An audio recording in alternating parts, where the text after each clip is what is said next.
Hello light workers, how you doing? Happy Monday. Welcome to another week. In this session, I'm going to talk about ayahuasca and monkeys. So, I'll see you in the next bit.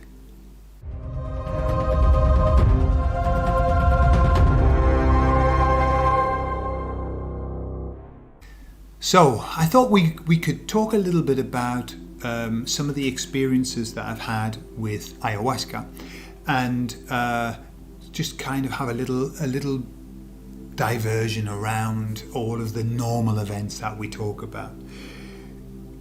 I don't know if you know anything about ayahuasca, but ayahuasca is a plant medicine.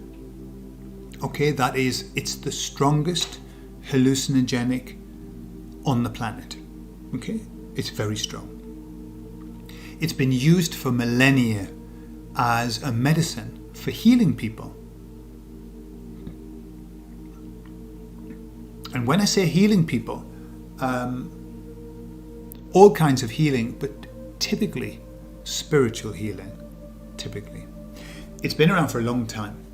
It is at the moment probably at the peak of its popularity. It has never been as popular as it is now. I heard about it, I found out about it probably 10 years ago or more. And it fascinated me, the idea of the stories that I heard about transformations. Now, before I get into kind of the meat of this, what I'd like to say is that I know of cases of people who have suffered from manic depression, who have suffered from extreme drug addiction, alcoholism, who have been cured, literally cured, by having one ayahuasca experience. People going in with cocaine addiction, having their experience, waking up the next day and saying, well, that's it, it's over, finished, no more. Yeah, with alcohol. People who've been depressed all of their life go and they wake up the next day and they're okay. And it's a very magical thing. And if I were going to describe what I see, and certainly from my experience, in one session of ayahuasca, you can have what might be worth 1 year or 2 years worth of therapy compressed into one experience. How can that be? What is it? Right, so it's a misaligned thing, or maligned, not misaligned, maligned thing.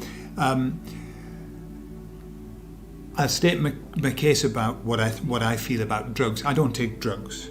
Okay, I used to when I was younger. I did a lot, but I think I'm not alone in that. Many people did, and now I don't feel the need to do that. I love my life as it is. I'm on a permanent high, right? I'm on a high of life, so I don't need to do any of that. But lots of people think that that's what it is. They think that having an ayahuasca experience is a recreational experience, and I'm here to tell you that it could not be further. Having had experience with recreational drugs, it could not be further from recreational.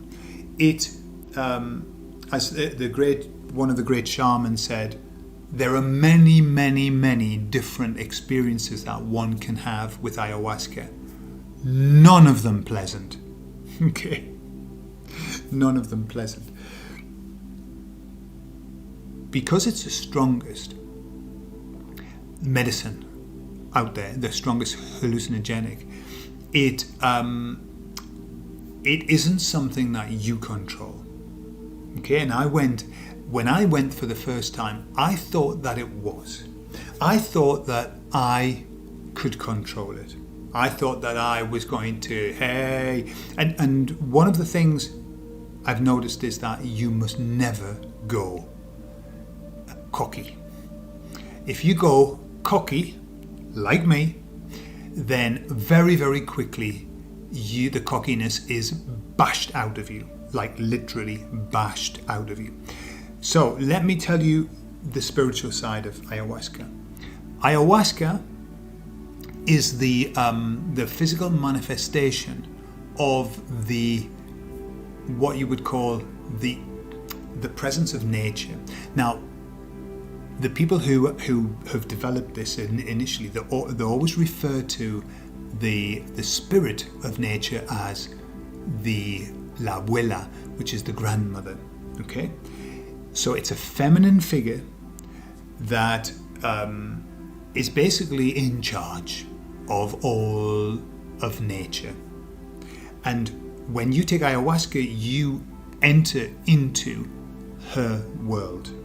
Okay, so when you're in a ceremony, the shaman is always talking about Pachamama, la abuela, ella. They're always saying the grandmother, Pachamama, her, she. Okay, and at the beginning, I'm kind of like, it was new to me, and I was thinking, yeah, her. And everyone I was talking to who had been before were going, yeah, have you met la abuela? Have you met the grandmother before? And have you met Pachamama? And, be careful because she's going to do this. And I was thinking, wow, they're talking as though she's real. Yeah. Talking as if she was real. So, then you have the experience. And what you realize is, boy, is she real. Boy, does she exist. And not only does she exist, she is the toughest woman that you are ever going to come across. The system that happens with ayahuasca is this. The very first time you take it, she's very nice to you. She's very kind. She's nice, and you have this pleasant experience that I did. Well, hey, lovely. And then you think, well, that's great. So there you are. That was, it's still powerful. It's a very powerful experience the first time. But you kind of are lulled into a false sense of security, which is what happened to me. But I loved it. Absolutely loved it. And if you've got a good shaman, then it is the experience of a lifetime. So I went back because I just thought, wow, this is wonderful. But I was still thinking that I was the one who could control. And I went back and I upped the dose from a beginner's dose to a professional dose. And I had the most intense experience that I've ever had in my entire life. The most intense experience. And when I say intense, I don't mean like, oh, it was tough. I mean, I died. I was reduced to nothing. She took away every single thing that was me. Identity, down to the molecules. I was nothing. And then I was rebuilt again. Now, I know that sounds a bit like, whoa, what? But that was exactly what happened. I suffered the death. Gordon Smith-Durán died and then was reborn. Okay? And this is a very common experience with people who take ayahuasca, that they experience their own death, the end, and then they're reborn. And lots of people call it the death of the ego, the death of that old life, and a rebirth, renaissance. And that's what I experienced. From that moment, then I started to channel when I meditated, instantly. And it was almost like I'd been rebuilt, restructured, ready to do the next bit of work that I had to do. What is the process of ayahuasca? Ayahuasca is a process of before you actually take any of it, you're doing a lot of preparation with the shaman, you're doing meditation, you are relaxing, you're getting into a great space, you're getting to know everybody, you're setting your purpose. So there's a process. It's very, very not religious. What is it where you have a process that you go through? There's a like the Japanese tea ceremony. It's a ceremony, yeah. So you go through a ceremony, okay. Then you take it, and then what happens is you are taken on an internal journey, and that journey is never easy, and especially at the beginning, it can be very hard. And what the medicine does is it reflects back to you. And at the beginning, the you that you don't like, typically, the you that you don't like. But it does it in such a loving way that in every single session that I've had, and I think, I don't know how many times I've been now, maybe I've done 12 ceremonies or something like that. Every single time, I come away with such an important message, and it's always a message of value and morals and right. It is. I have never ever had an experience in which I didn't come out as a better person afterwards, and I truly mean that. Made better, okay, and that's why. Hence the fact that it's like speed, therapy on speed. Okay, but obviously there's a price to pay to have therapy that quick. It's got to be intense, and it is very, very intense. So, she gives you lots and lots and lots and lots of messages, and then you come away. And the first time that I went there, for 3 months after, I cried, like off and on.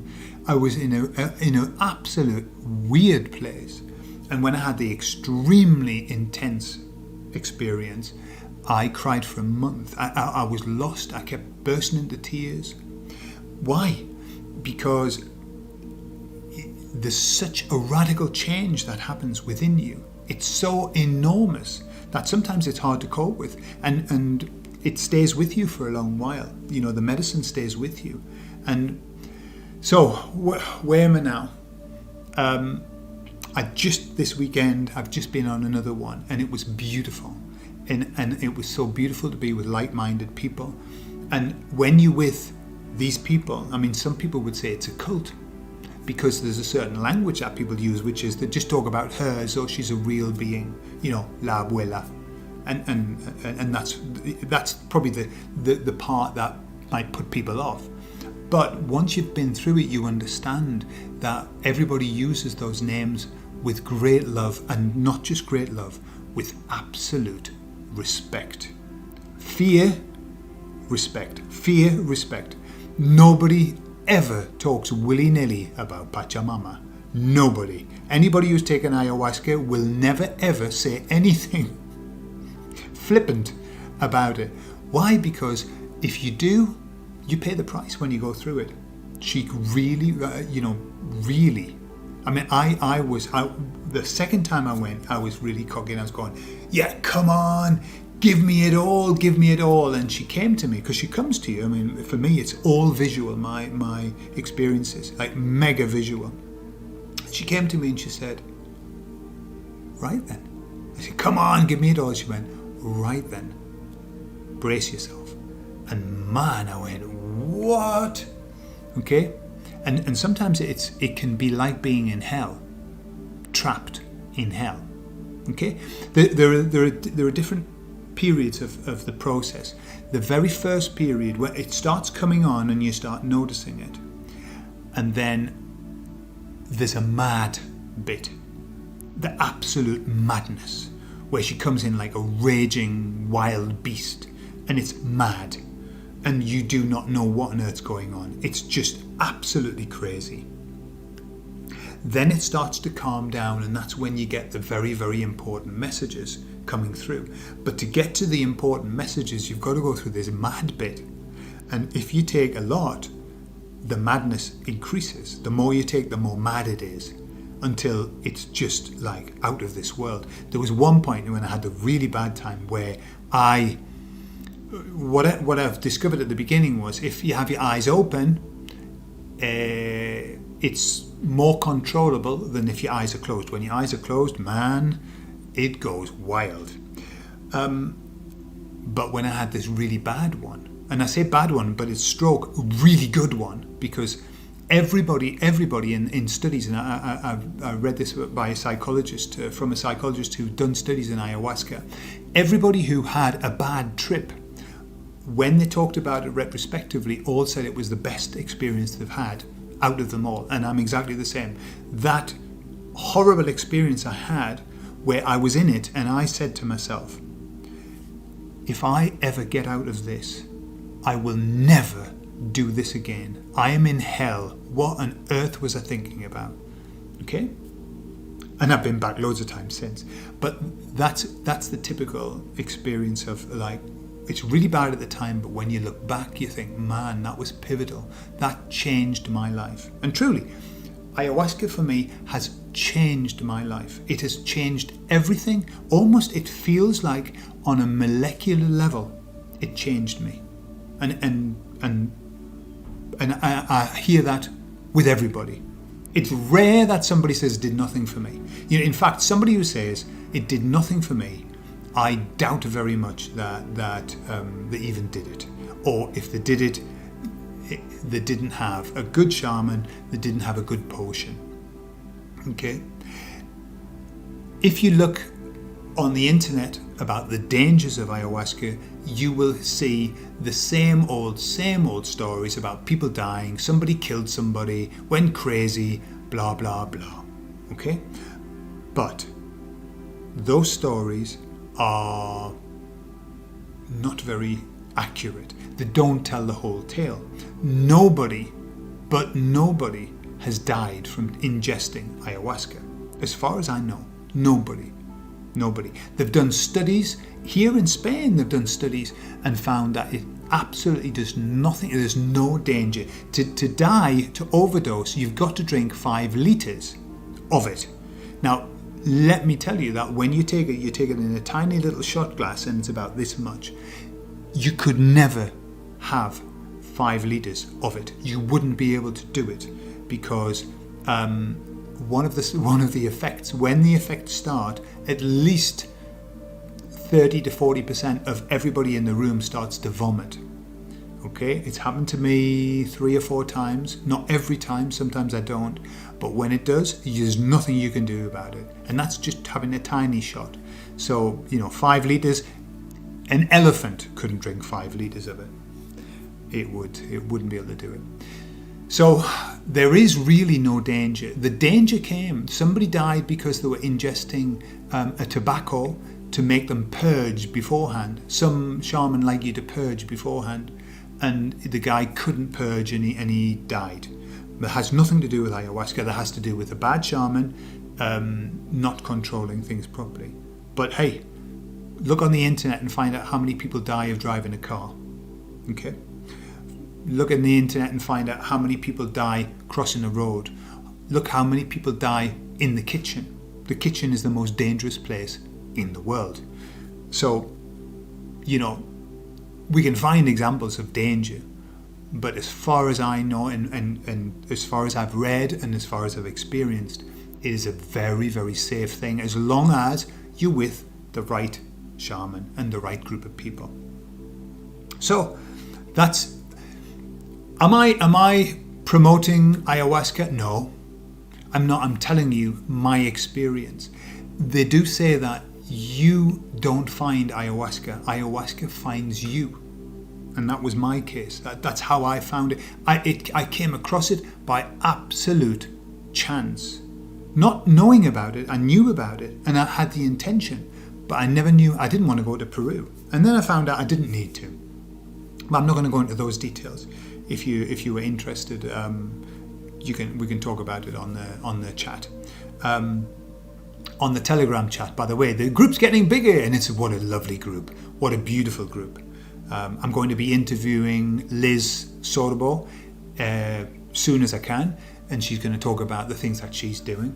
So we've got this lovely group now, and more people are coming in as they're discovering the link for the Telegram group. So come and join us, okay? It's a group of good news and support, and people helping one another and sharing ideas and sharing medicine and sharing all kinds of stuff, support, okay?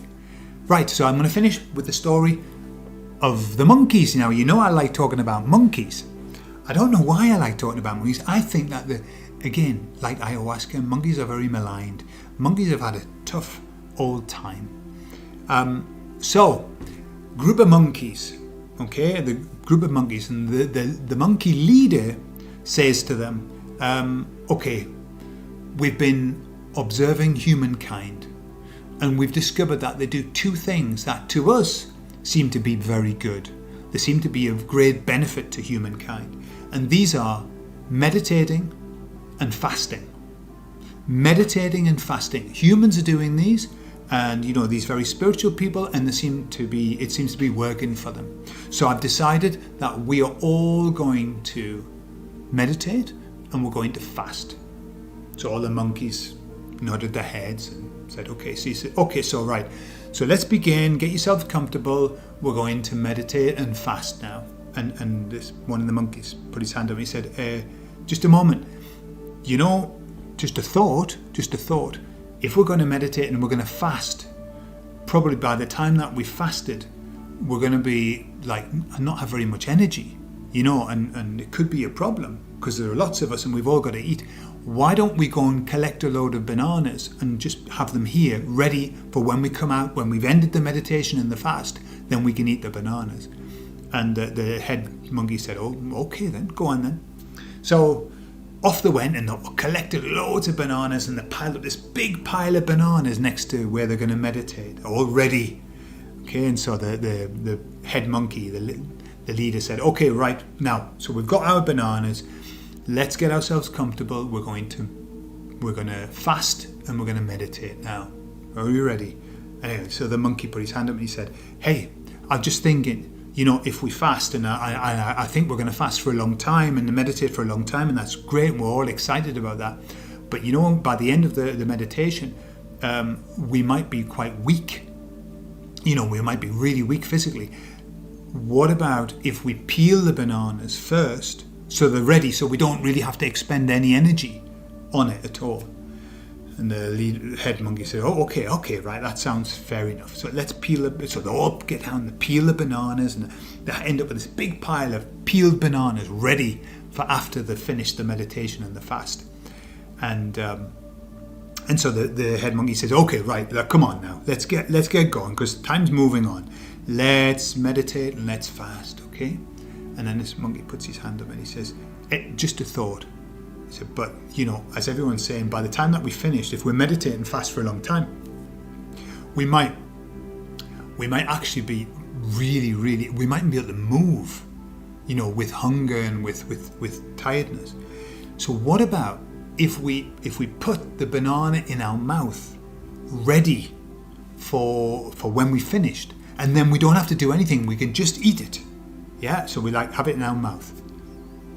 And the head monkey said, okay, I suppose you're right. Yeah, okay, but please do not eat the bananas, right? You've got to we're fasting and we're meditating. And the monkey said, well, we know this. It's a good idea. So anyway, they all put a banana in the mouth, okay? All of them got the banana in the mouth. And the head monkey says, okay, now we're going to start meditating and fasting. And so they all drop into silence, into meditation. And suddenly in the silence you could hear. And that's the story. That's the story of the monkey's meditation and fasting. Okay. So, Chicos, that's a wrong language, that's Spanish, because I was recording a Spanish video earlier. I will see you in our Telegram chat, and I'll see you on Friday too.